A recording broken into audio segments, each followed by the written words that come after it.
All right, good morning, everybody. I received 3 requests for answers to questions from Yaakov K.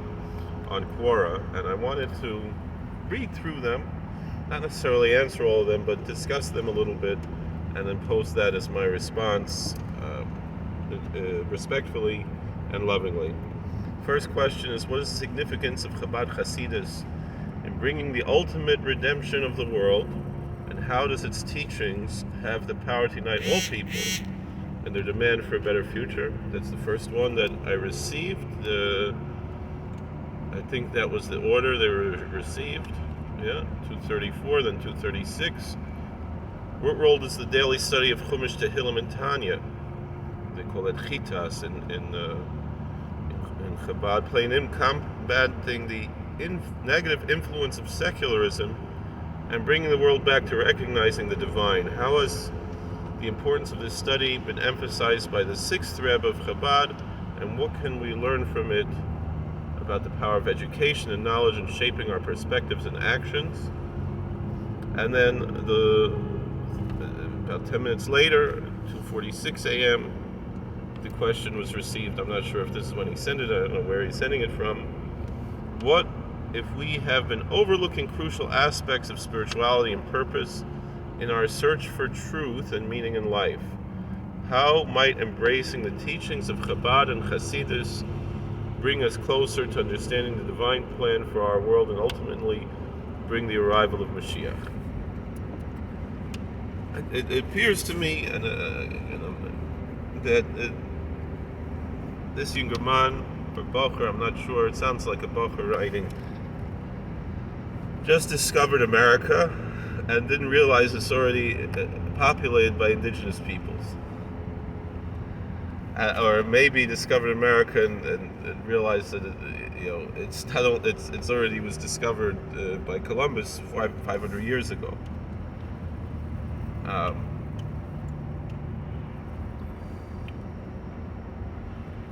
And he's on a mission, and this is what maybe in the talk radio world they would call a seminar caller. I mean, you ask a question to make a statement, and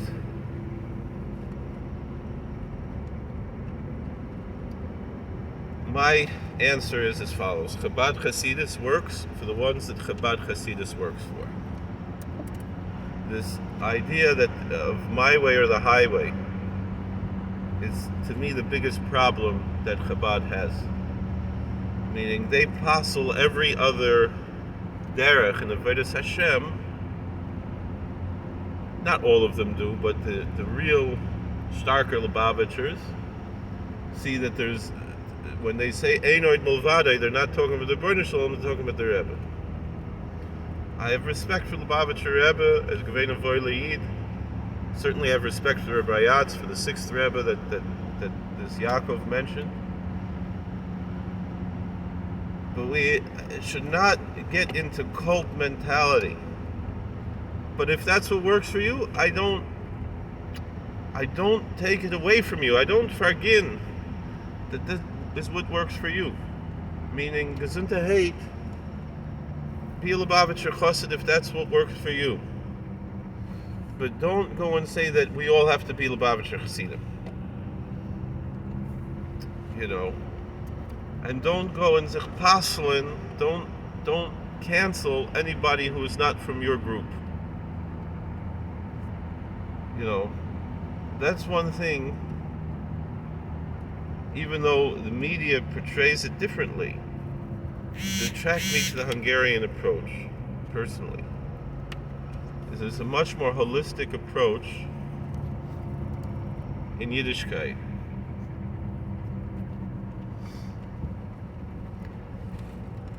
My Rebbe, Kalaver Rebbe, has tremendous respect for Lubavitch. He learned in Lubavitch when he was a child, when he came to America. When the time was still the time of the Rayatz, the last years of the Rayatz. And my local Rav also remembers the Rebbe Rayatz. Neither of them are Lubavitcher Chassidim, right? Rabbi Fishbane, even though his father was a Chernobyl or Chassid, he's more of the Yeshivish persuasion, Hamish of Yeshivish, but So, but what I find, but in a certain sense, the Yeshivish world also kind of wants everybody to be Yeshivish. Lubavitch certainly wants everyone to be Lubavitch. But let's say Satmar, for example, doesn't care if everybody's Satmar or not. You do your thing. We are going to do our thing, and you're going to do your thing. It's a much more libertarian approach of saying, the thing is, if you're going to be in our community, we expect certain things. But if you're not part of our community, gesundheit, you do you. The same thing the modern Orthodox also feel. They want everyone to be modern Orthodox to a certain extent. Certainly the modern Orthodox want everybody to be Zionist. Whereas the Satmar, in their opposition of Zionism, their main thing is don't lump us together with you. You do you, we do our thing. Gesundheit. So the Zionists make that sound like, they're hateful people. No, the Satmar are saying, leave us alone. Don't do it in our name. That's all we ask, pretty much, when it comes to Zionism.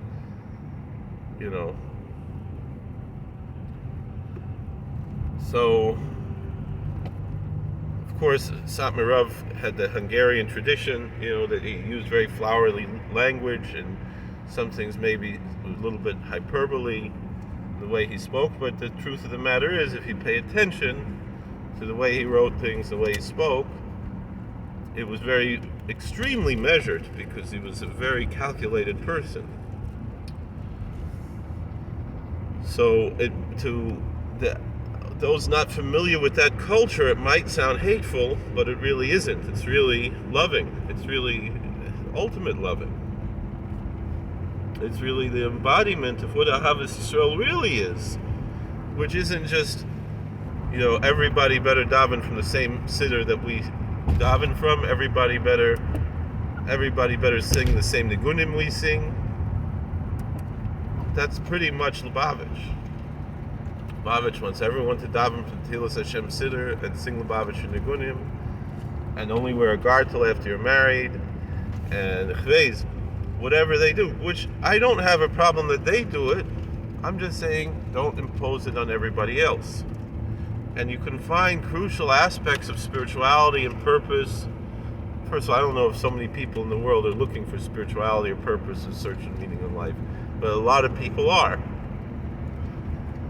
And the truth of the matter is, it goes more than that, because he mentions earlier about the whole world when it comes to Chabad Hasidus, and the derech that Chabad Hasidus has had for the last, pretty much since I was born, 39 years. It was actually, I think it was the day I was born, that the last Lubavitcher Rebbe, because I was born on Yud Shvat, and it was Yud Shvat of that year, the last Lubavitcher Rebbe was a Shabbos. Last Lubavitcher Rebbe announced the Sheva Mitzvahs campaign. And if you know the history, Rav Shach was very upset about that, among many other things.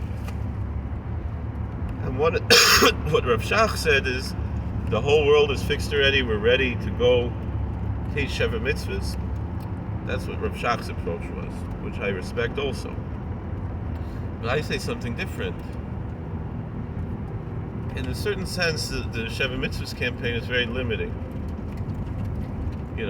If someone from outside the Jewish world comes to Satmar, it's because they want to become a ger tzedek, not they want to just keep Sheva Mitzvahs. The Lubavitchers, in a sense, want to make like two different camps of Hasidim who are Jewish and Hasidim who are Gentiles. Meaning, and Hasidim, I mean Hasidim of the Rebbe. And so so they're very much fighting against Christianity from Lubavitch, because they follow very much from the Rambam, and that's their derech. Whereas, Satmar Rav obviously theologically opposed Christianity, but he had respect. When he went together with the Orthodox priests and met with the king of Romania, that was the derech that our tzaddikim had, that the Chassam Sofer had, that Rav Yaakov Emden had, all throughout the generations, going back to the Svarna and other tzaddikim, Rishonim and Achronim, and the Rambam himself also, although the Rambam didn't really interact with Christians so much. He interacted with the Muslims in a respectful way. And so even though the Rambam said that in the perfect society, we have to push the whole world to the Sheva Mitzvahs B'nai Noach, and also that only someone who believes in the Sheva Mitzvahs B'nai Noach can be called Chasidei Umas Ha'olam only if he believes it, because Moshe Rabbeinu gave it a Har Sinai. But nonetheless, in his tshuva to Ovadia Hager, and in other tshuvas, he speaks and even in places in Halacha, he speaks very positively about Islam and Muslims, and says that even though the Muslims might lie about us Jews, we cannot lie about them. They might accuse us of idolatry, which is a lie, but we cannot accuse them of idolatry, because that would also be a lie, and we're not going to do a tit for tat. We have to be pragmatic about the world we live in. But when focusing on things for the whole world, we should push the ethical, moral aspects of the Sheva Mitzvahs B'nai Noach. But I think when it comes to Avodah Zarah, that's where we have to kind of mind our own business to a certain extent. Meaning, and that is not because I say so, but because Rashi says that someone who's over the Avodah Zarah could still have the shame of Chasidei Umas Ha'olam. Obviously, his definition is different than that of the Rambam, semantically or whatever else. But that when it comes to the other mitzvahs, or the Sheva mitzvahs, that we have to, we have to fight against murder, we have to fight against theft, things like that. And to a certain extent, Gilui Arayos also. And that's a big machlokes nowadays. How much do we want to push our way when it comes to those questions? I'm from the more conservative camp as far as that's concerned as well. But I think we should be teaming up with Christians and Muslims in these efforts and not try to establish some kind of hegemony. And I think the Lubavitcher approach, even though it's a pipe dream, it's not going to happen, and so it's not really anything to talk about. But they have more of a hegemonial approach, because they believe very much in it's my way or the highway. And then most of the Haredi world essentially is just like, leave us alone, it's none of our business, we have to protect our own interests. And I think that's one of the mistakes that the current Satmar Rebbe made, is, we can't fix the whole world, we just have to look at what's important for us. But it doesn't work that way, because eventually it's already creeping into our communities. Things are, and this idea is mekanisch verrechnen in the ganze Welt, and the condemnation of Trumpism, not that Trump is such a tzaddik either. And it's in a certain way it's l'shitasei that he's saying like that, and I understand where he's coming from, and I respect it, but I respectfully disagree that what the Satmar Rebbe from Kiryas Yoel is saying about this. But nonetheless, sof kol sof. In the end of everything, because again, I don't want to be talking about this too much. Let's get back to these questions about like saying chitas and the impact that has on the world. When you make your part of the world better, you're making the whole world better. That's what the Rambam says. And so if for you, I think for every Jew, you need Chumash and Tehillim. So the first two parts of the chitas, nobody in the Orthodox Jewish world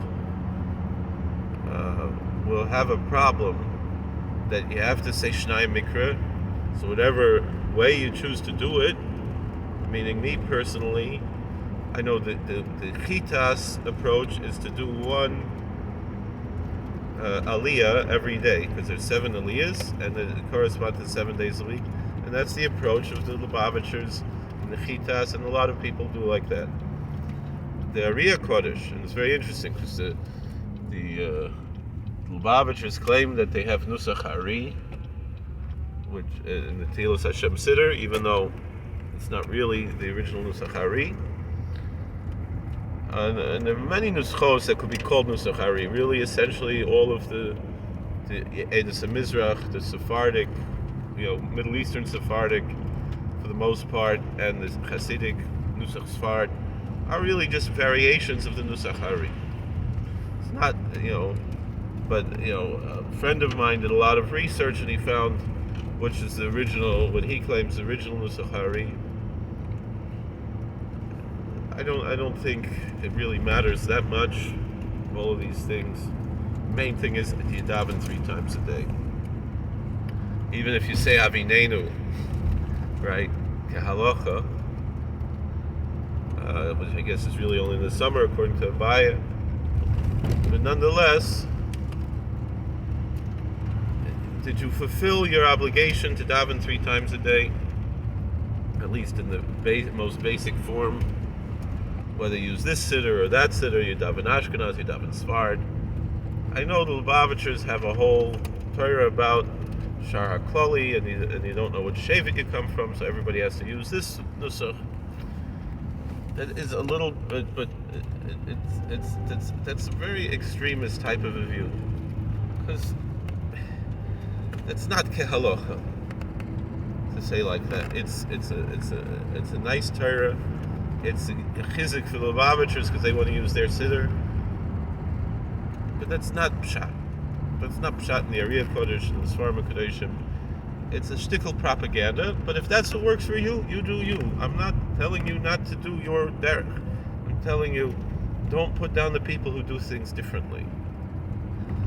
Chumash, so the same thing. So the Ariya Kodesh had the version from the Chok Yisrael, that each day of the week there's a certain amount of psukim, 4 or 5 or 6 psukim, for Monday through Thursday. Then Thursday night is 26 psukim, and then Friday to go through all of the rest of the Shnai Mikra for the week. And so if that's what works for you, that's what works for you. Everybody has their own derech.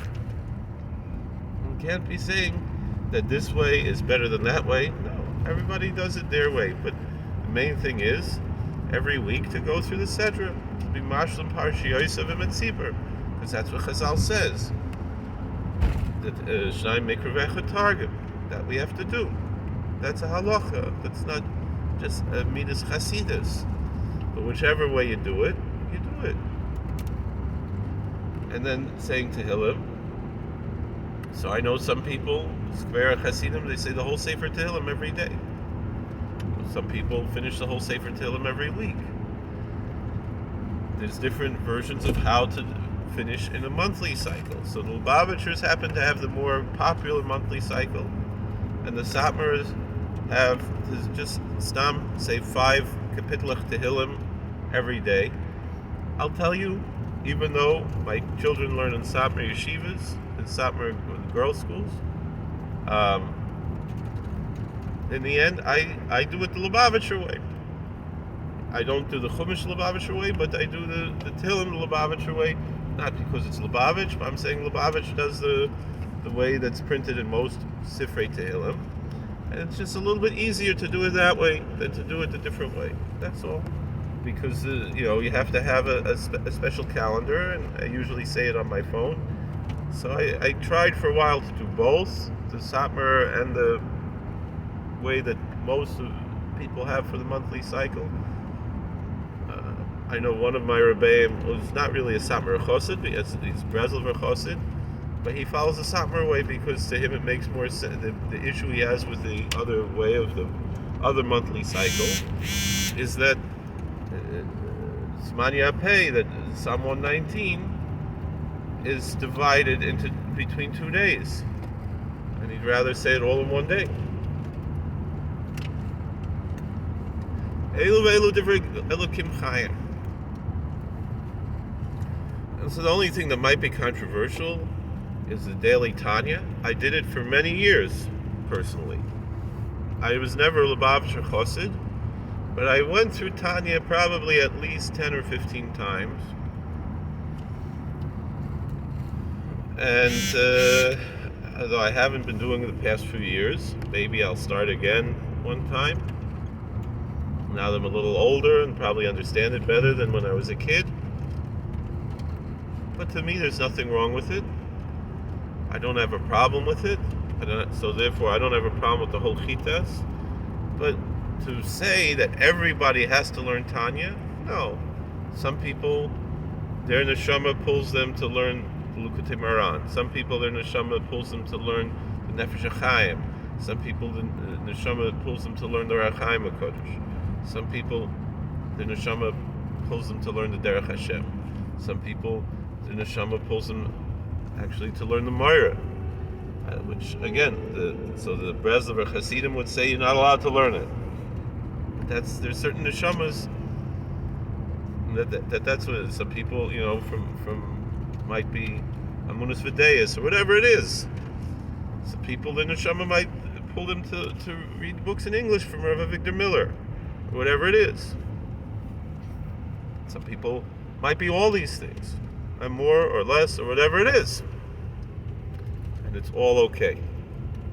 As long as you're learning something kosher, comes from the tzaddikim, and the Rebbe Melech says the Iker is Gefes, is Gemara, Rashi Tosfos, and the Shulchan Aruch, and my Rebbe, who we just lost this weekend, Rabbi Braunschweigel, said when you learn, it was my Rosh Yeshiva, so when you learn Gemara Rashi Tosfos, you also have to learn the Rambam. Alright, so Lubavitchers have the Rambam Yomi.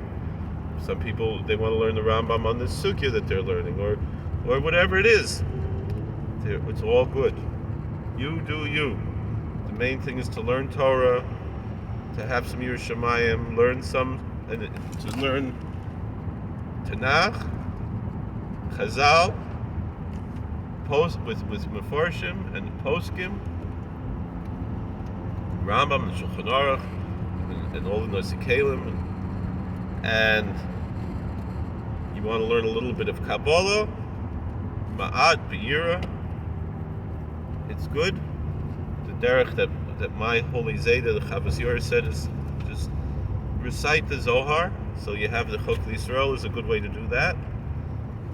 And then I remember, I remember Vizoy Heister, Harav Amnon Yitzchok Shlita. So he came to our yeshiva when I was in high school, and he said, a Yid, when he came to Olam HaEmes, on his Matzeva, it says he was so many years a Mekubal because he learned Chok Yisrael every day, and he said over the Zohar every day, so he was, whatever, those 5 minutes every day, added up to how many years that he lived, 5 minutes a day for so many years, so that many years he was a Mekubal.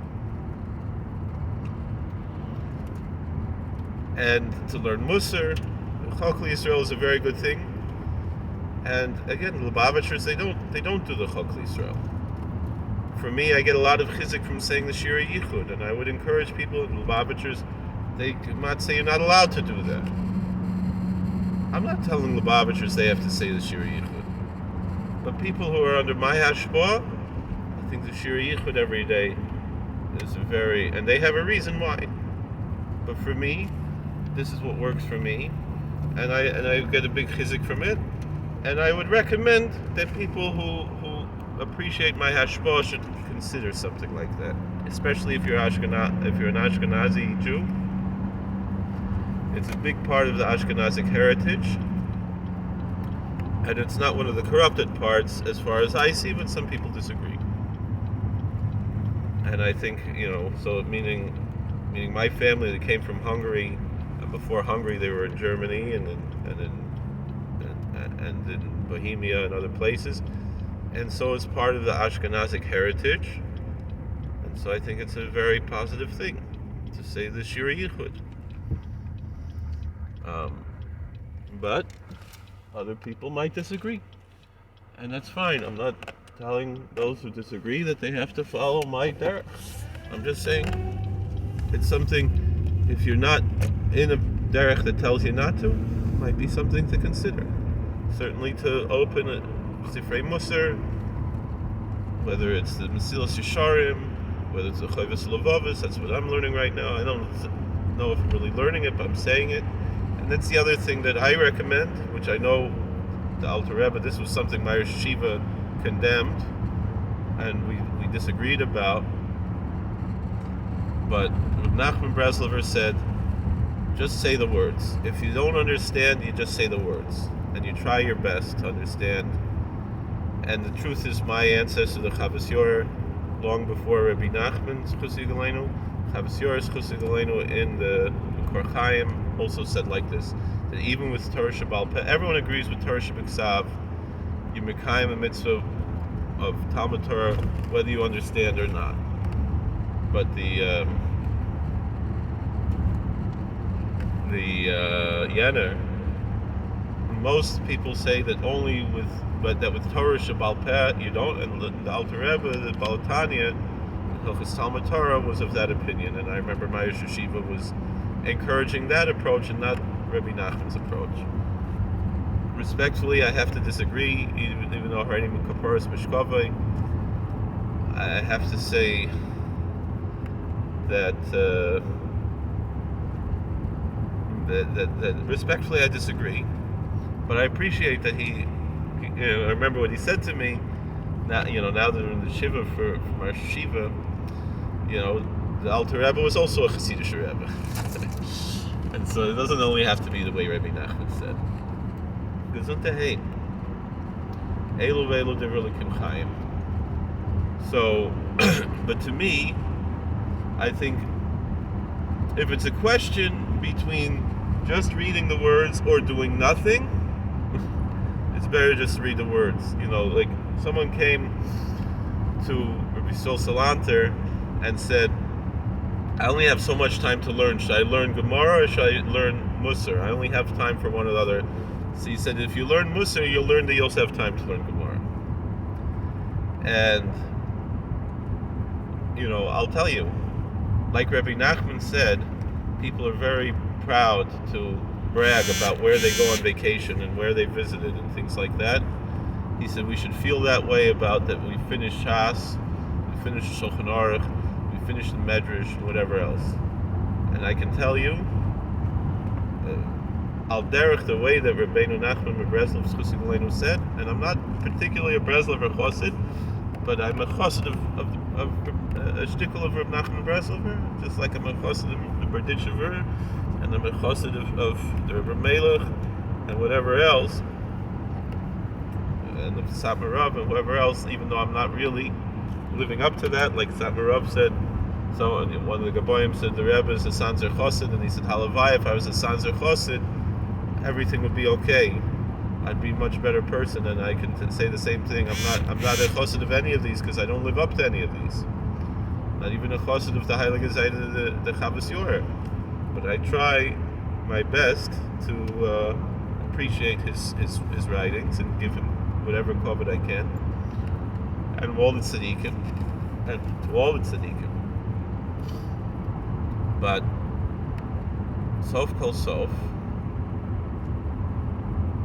that's the approach that I'm bringing out here. Is don't put on blinders that it's my way or the highway. If that's what works for you, that's what works for you. But don't put down everybody else who does things differently. And don't be embarrassed if some people have a different derech and find ways in the Avodas Hashem that's different. So if it's not Tanya, if it's Tanya, then it's Tanya. If it's not the Tanya, it's whatever Sfarim you learn. But also it's important to learn Gemara. It's important every day, if you can, and even if you can't, Bisman hazeh, you open Sefaria, most of the Masech, if you can read with Nekudas, most of the Masechtas have Nekudas. So it's almost like the art scroll for free, but it's Steinsaltz, but it's free. So so far, I saw only Baba Kam and Baba Metzia don't have Nekudas. I'm learning now Baba Basra, and I'm happy I made it through Baba Kam and Baba Metzia without Nekudas, because I don't really need it, but it makes it much easier. And I don't want to brag, but I'm bragging. I make it through. Kanai Nahar, 30 blot a week. 4 blot every weekday and 6 blot on Shabbos. Thanks to the Safari. Obviously, Shabbos, I use Art Scroll or whatever Gemara I have. And I don't need the Art Scroll, it makes it easier. And it was the Lubavitcher Chassid who told me I don't have to be embarrassed to learn Art Scroll because, like we said, because Alter Rebbe said the mitzvah is to have Havana and Yediyas Torah. And so therefore, I remember a very choshev Lubavitcher Chassid saw me with the Cincino Gemara. I told him I don't, and he said, "Why don't you use the Art Scroll?" I said, "I don't even need the Cincino. I can use a regular Gemara. This is the Gemara I happen to have." And but I said, "Isn't the whole avodah to crack your head open?" He said, "No, the avodah of Talmud Torah is to is Yediyas Torah, which is true."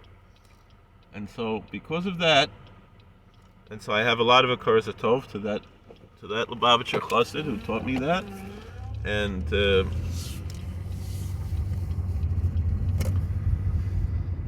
so we shall all be zoichet to have Yediyas Torah, and but if not, at least we go through the words, we say the words, but you don't necessarily have to crack your head open.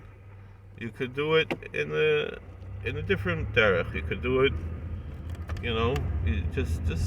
you read with the nekudas, and then you say the English. You get through a few lines of the Gemara, an Amud, a blot. I'm not saying you have to do 4 blot a day. I'll be honest, it's probably not the best thing, the way that I do it. But this is what I do. I've got addicted to it. It's a good, healthy addiction to come to. I have a lot of unhealthy addictions, and this one's healthy, I think. Because, you know what? In 2 years, I finished Shas. I finished Shas twice already doing this. It was just about a year ago. It's the last time I finished, because I know Ezra Academy had their dinner, and it was around then that I finished. And now I'm stuck behind a garbage truck. So that's the story. So anyway, I have to get back to learning. I do a lot of my learning while I'm over here. So especially if I'm behind the garbage truck, I have more time to learn. So Eibush will helfen. I give you a lot of chizik. I encourage you, but don't think that that's the only way to do things. That's all I have to tell you. As long as you're doing things with Torah, Yerushalayim, authentic Orthodox Judaism, and also recognize that some of the people are not going to even wind up there. They'll wind up in the conservative or reform. There's nothing you can do to change that. And some people are gonna be Christians, some people are gonna be Muslims, some people are gonna be Hindus, some people are gonna be Buddhists. Some people are gonna be nothing. Not much you can do to change that. You can try your best. Oh, Baruch Hashem, the garbage truck is turning. So, we try our best, and if we can have a good influence on people. But the other thing is, I'll say, not everybody who is in our camp is doing things right either. Just being part of a political party doesn't make you a better person. It can help in your spirituality, but it's not the be-all and end-all. And so don't put your faith in human beings, because you could get very disappointed if you're new in this community and you find out that not everybody is so I. You might lose your whole Yiddishkeit, and I don't want that to happen either. Hold on to Yiddishkeit, If you mess up, you can always do tshuva, but it's good that you're trying and striving for good things, and I give you chizik for that. But be a little bit open-minded, not too open-minded, but be open-minded enough that you recognize that it's not my way or the highway. There are many kosher derachim within Orthodox Judaism, that's what's kosher, and there are also non-kosher ways that nonetheless, that's what works for other people, and the Rebbeinu Shalom can be the judge, not us, about those things. We can judge within the realm of our community to say you're in or you're out, pretty much, because we don't have the other forms of punishment, capital and corporal punishment and other punishments that we had in ancient times. So all we have to say is, are you communicated or excommunicated? And excommunication doesn't necessarily mean shunning, just means maybe you don't count for a minyan, maybe you do. Depends on which shita you hold by. Maybe the wine is yain nesich, maybe it's not. That's really what it comes down to. Maybe we give you an aliyah, maybe we don't. That type of thing. Does that really matter in the big picture? Meaning, you still could come to my house for a Shabbos meal if you want, but I just have to make sure I have the yain mavushal. You can come over for the Pesach Seder, but I have to make sure it's yain mavushal. All right, that's how it is. But maybe I'm not going to call you every day. Everybody has to find their own derech. That's how it is. But don't think that your way is the only way. Thank you for watching. God bless. Please like, share, and subscribe, comment. I love you. We'll see you later. Take care.